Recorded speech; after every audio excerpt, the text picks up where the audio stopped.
This is the menu walkthrough for the RED Komodo.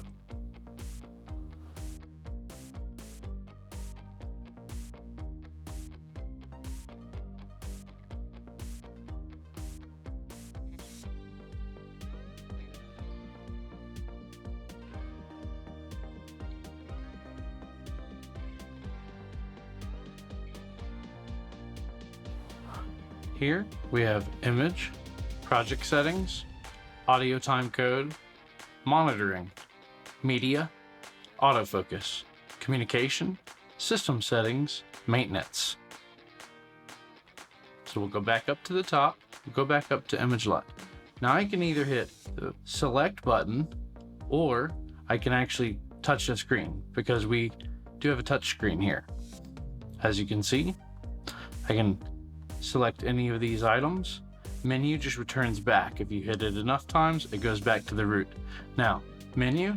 You can tap up here to the top left corner, and it also brings up the menu. You can tap the menu off, tap the menu on, tap the menu off.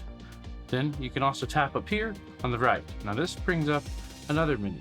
This has some system information like your Wi-Fi, your lens information, your format that you're shooting in, your project base, record time, file format.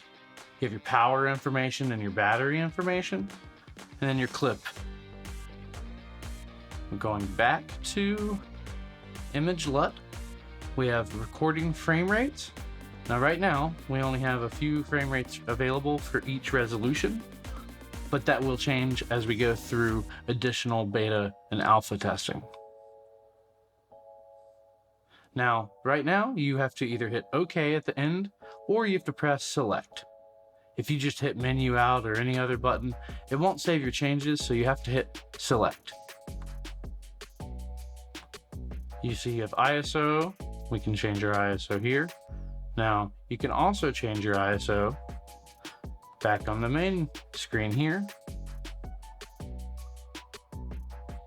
Right now, it goes all the way up to 12,800 and all the way down to 250. Now, I like to keep it around 800. I have my focus peaking on, so I'm going to go in and change that right now because it's starting to add a little bit of problems with the viewing here. It makes it look a little red.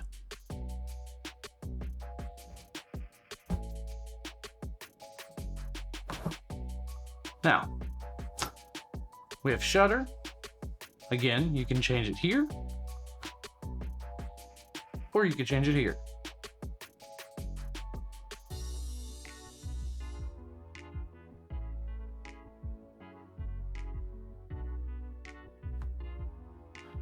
While we're here, I can show you that you can do color temperature, frame rate, and normally aperture would be here.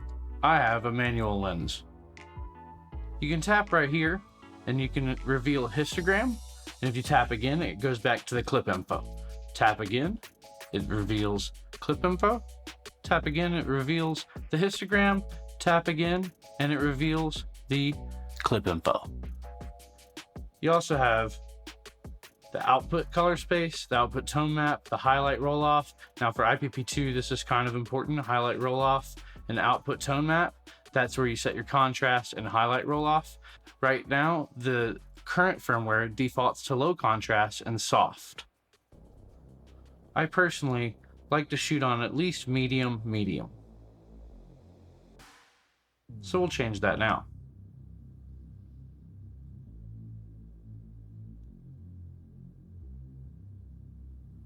Now you can go to the 3D LUT menu here, and you have on media LUTs and in-camera LUTs. Now, if you come here to LUTs, it actually gives you a couple choices built in, but you can load your own.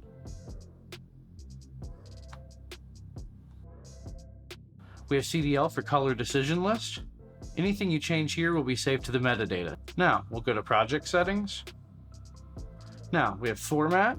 Now, right now, the formats we can choose from are 6K 17:9, 6K 2:4:1, 6K 16:9, 5K 17:9, 4K 17:9, and 2K 17:9. Now, because this is still a pre-production camera, that will be changing and we will have access to more options later. but this is what we have right now. You also have the frame rate for the project base. So right now I've been shooting at 24. Normally I would shoot 23.98. You can go all the way up to a project base of 60 FPS. We're gonna go back to 24. Next, I could change my file format. I personally always shoot R3D. However, this camera does support in-camera ProRes in the current firmware. I will stick to RED. Now, we can also go into the quality. We have two choices, HQ and MQ. High quality and medium quality. There might be more choices later, but I think RED is trying to simplify their options that they give you in order to make it a little more clear and decisive what option you want to choose for which job. You have your slate info again that gets saved to the metadata. And we're going to go back out to the audio timecode section. Audio source, right now I have it on internal microphone. I can also do external microphone. I can go in here, change my gain for my internal microphone. I can go in here for my headphones and check. I can go in here for my headphones and change the volume. I also have my time code and jam sync options. Now under monitoring, we have a couple different options here too. The first option is the LCD. As you can see, we have a brightness, we have 3D LUT. This allows me to change the look back to red wide gamut log 3G10. One reason you might want to do this is if you're applying a LUT on the monitor side instead of in camera. Right now, we'll choose to leave it at 3D LUT in camera. We have guides, we can toggle that on and off. And we have tools, we can toggle that on and off. SDI, we can change the resolution. Now, one thing about this camera is you have up to 4K resolution on the SDI out. We will leave it at 1080p right now. You also have the frequency, if you need to change that.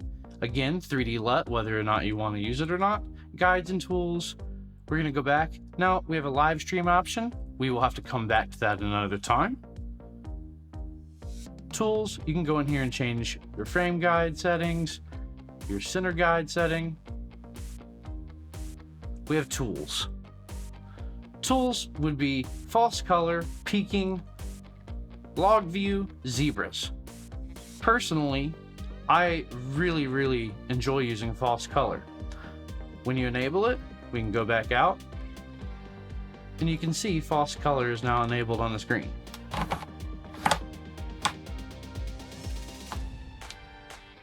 Going back to monitoring and tools, we'll go back in and we will turn false color off. You can go into focus peaking. Now, focus peaking has a couple of options and RED has simplified it. For those of you who are familiar with RED DSMC2, this is much more simple. We have peaking, edge, and focus all readily available here, and we can go back through those at another time, but it's 3 different tools that you can use for focus assist. Now we're going to go back out to the main menu and we're going to go down to media next. Now this is probably a good time for me to insert some media because I don't have any inside the camera at the moment. So we'll open up the door, we will insert.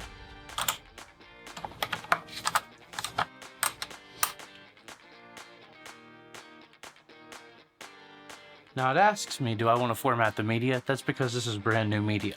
I've never inserted it before, so I'm going to hit format, and I'm going to say no to a quick format. Now, the reason why is because this is a brand new card. So I'm going to do, under the format menu, I'm going to go to secure format.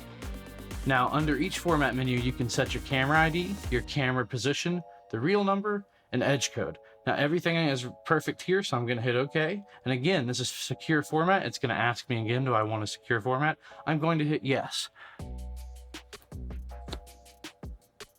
It'll take a little longer to format with secure format, but it's normally highly recommended with brand new media. It's also recommended at the beginning of any shoot, not knowing where your cards were last used especially. Now, you can eject from this menu, or you can go to the media info and read anything here like the capacity and available space, serial number, model number, etc. Now we're going to go back out to the autofocus menu. Now I know a lot of people here are going to be very interested in this. Now, we will come back to this and I will show this in another video, but right now I have a manual focus lens, so it's not going to do very much good. But you have a couple different modes here. You have single and continuous. Now again, this is a pre-production camera, so continuous is not really working at the moment. Single is working pretty good, and for it being early in development, I'm actually quite pleased with how it works. You can also adjust the size of the autofocus icon and the position. Now, again, we're going to go back out because this doesn't matter with my manual focus lens. We'll come back to that later. Communication. Now here, we have camera name. Right now I'm leaving it default as Komodo. Under Wi-Fi, I have disabled ad hoc or infrastructure. I'm sure most of you understand how to use that. We have serial connection. Now back to the main menu, we're going to go to system settings. Here you can set your date and time, your lens data, right? So if I had a manual focus or an electronic lens, the data would come through and it would not only show up here, but it would be saved in the metadata. Now, fan control. One thing about this camera in particular that is different than other REDs is how quiet it is. As you can tell, you can't really hear it. I have an Aperture 300D Mark II next to me as the key light, and it is making more sound than the RED Komodo. So I'm going to leave it at quiet. I could set it to adaptive, but I have been quite pleased with quiet. Now we have power menu. Now I haven't explored this menu too much, and as you can see, I actually have one of my batteries is about at 3%, so it's about to switch over, if not already switched over to the new battery. I believe it has already switched over. Yes, battery 2 is going down. Battery 2 is at 91%, whereas battery 1 is at 3%. Currently, I've been getting about 3+ hours with both batteries. That's about an hour and a half per battery, and these are the 955s. Now on the next menu here, we have indicators. You can enable tally light. On the front, there's the little tally light for recording, so I'll leave that off. We'll go back out to the system settings menu. Right here we have status settings, shutter display mode, aperture increments, and focus distance. This is where you can change it. So say you don't like using the angle of the shutter and you'd like to use the time or speed of the shutter, you can change that. We're going to go back out. I like it on angle. You can adjust the aperture increments. Now again, if this was an electronic lens, this would be a little more appropriate. This is not going to work with my current lens, but this is where you would adjust how your aperture increments stop down. If you happen to need it, you can change your focus distance from imperial to metric. We will leave it on imperial at the moment. Now going back out again, at the very bottom, there's a system status. Now, we have camera info, which includes the name of the camera, the serial number, and the version of firmware that is running, which is 1.0.0 RC3. Go back out to system status, and then we have temperature. This keeps track of the temperature of both logic boards, the power board, the STM, and the sensor, all right there. I think this is more for development testing. I'm not sure if that will make it into the final. However, I don't see why they wouldn't leave it in there, especially when troubleshooting. So that's a pretty good overview of the system settings menu. We will go back out, and there's one more menu, which is the maintenance menu. Now here's where you would perform all your black shade calibrations. Now, black shade, it's going to ask me if I want to calibrate my sensor. I'm going to say no because I've already done so. You can tell that I've done so because on the main menu, my T and E at the top here is both green. This calibration, unlike the DSMC2, is very, very quick. I've only calibrated it once, but it took just a few minutes. Definitely less than 5. You can also save a log to the card, which then you can send that to RED for support in case they need to troubleshoot something. Of course, reset defaults. Defaults all settings for the camera back to whatever the defaults are. The factory reset completely wipes the camera back to factory settings. And then the upgrade is for firmware upgrading. We will go back out. That is all of the menus here that we have went through. I will show one more time that you can trigger the recording here. You can also trigger the recording here on the side, down at the bottom. I know you guys can't see that button, but there is a button down there underneath the Wi-Fi antenna. You can trigger record. Now, one thing I will do is show you guys, we can change the frame rate, 40 frames per second. we can go back and we can change the format down to 2K, because I know this will be in the comments. Our frame base is still going to be 24, but we will go and change our frames per second now up to 120. So 120 frames is the limit here on 2K, and it does crop in. I know there will be a lot of questions about that, but with RED cameras, it crops in for every single resolution you go down.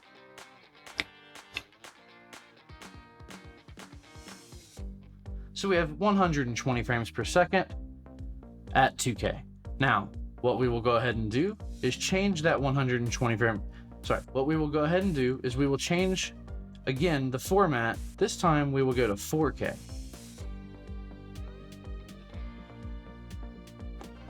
Just because I know everyone's going to want to see it. Our frames per second at 4K are limited to 60. Now, just one more time, we will check it one more time, and we will go project settings, format. We will change this to 5K. Now again, we don't have as many options as a DSMC2 camera, and this is at 48 frames per second. Now we will do one more. Remember, project settings, format. We will go back to 16:9 by 2:4:1. Now notice I didn't save that. Now we will go back, and we can go up to 50 frames per second here. Now, one thing you will notice, which I just noticed here, see, now if you notice, the quality of the R3D has changed to medium quality, and it is yellow because it is telling me that it is outside of my project base. And that is because I chose a frame rate or a format that is going to lock that in. So I'm going to go back, and if you notice, I can go here and I could try. It's already selected as HQ, but it's deferring to that because of my frame rate. Now, if I go back down to 24, you will see now it's back up to HQ. That is how RED works. It automatically switches over your quality based on the frame rate that you have selected. It's pretty nifty if you ask me. You're not having to go into a bunch of different menus and try to change things. So that's a pretty basic outline of the menu system. On another tutorial, I will come back in here and we will explore the autofocus. I think that would be cool to show you. But on this one, I just wanted to do a simple run through of the menus. I'm going to power down the camera. You can power it down right over here. So it's a physical button, but when you toggle it, it just shuts down the camera, almost like a computer. It shuts down the camera, almost like a computer, into a shutdown mode. Now, please remember that this is a release candidate firmware. This is not final. This firmware is pre-production, and therefore things will change. Inevitably, everything I show you here will probably change over the course of the next 3 months. It may even change next week with a new firmware. I hope you guys enjoyed this little walkthrough of the RED Komodo. Feel free to drop a comment down below if you have any questions, or if you have any ideas on how the menu could be better, maybe drop those down, and I'll try to get those up back to RED to see if they can improve this to make it any better before they come out for retail. Please remember to like and subscribe. Please hit the notification bell so that you never miss any of my new content. I'm trying to put out as much as I can with the time that I have until everything picks back up. I appreciate you guys. Have a good day.